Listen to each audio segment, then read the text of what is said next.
આજે the family વ્લોગમાં સાહસ, મજા અને પ્રકૃતિનો અદ્ભુત સમન્વય જોવા મળ્યો। મહેશભાઈ, દિલીપભાઈ તેમજ ઠાકોરભાઈઓએ સાથે મળીને તેમની થાર ગાડી લઈને સાબરમતી નદી તરફ જવાનો પ્લાન બનાવ્યો। સવારથી જ બધા ઉત્સાહમાં હતા અને ઓફ રોડિંગની મજા માણવા માટે તૈયાર થઈ ગયા। જેમ જ તેઓ કાચા નાળિયા અને કાંટાળા રસ્તાઓ પર આગળ વધ્યા તેમ તેમ સફર વધુ રોમાંચક બનતી ગઈ। રસ્તો ખૂબ જ કઠિન અને કાંકરા ભરેલો હતો। બંને બાજુએ ઝાડ ઝાખર અને કાંટા હતા।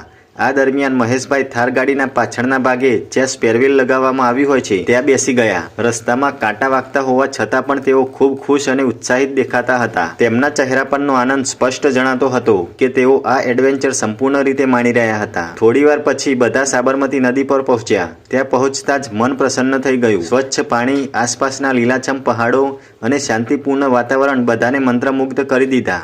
નદીનો નજારો એટલો સુંદર હતો કે જાણે કુદરત પોતે કોઈ ચિત્ર બનાવી રહી હોય। નદીમાં પહોંચતા જ મહેશભાઈએ ઉત્સાહમાં આવીને સીધી પાણીમાં છલાંગ લગાવી દીધી। તેઓ પાણીમાં ડૂબકીઓ લગાવીને મજા માણી રહ્યા હતા।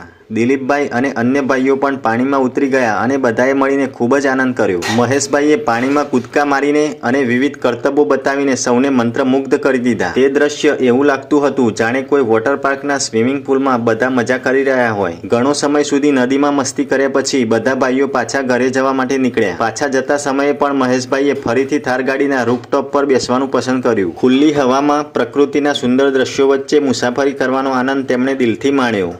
નદીના રેતી ભરેલા અને કાંકરાવાળા રસ્તાઓ પર થાર ગાડી ઓફ રોડિંગ કરતી દોડતી હતી।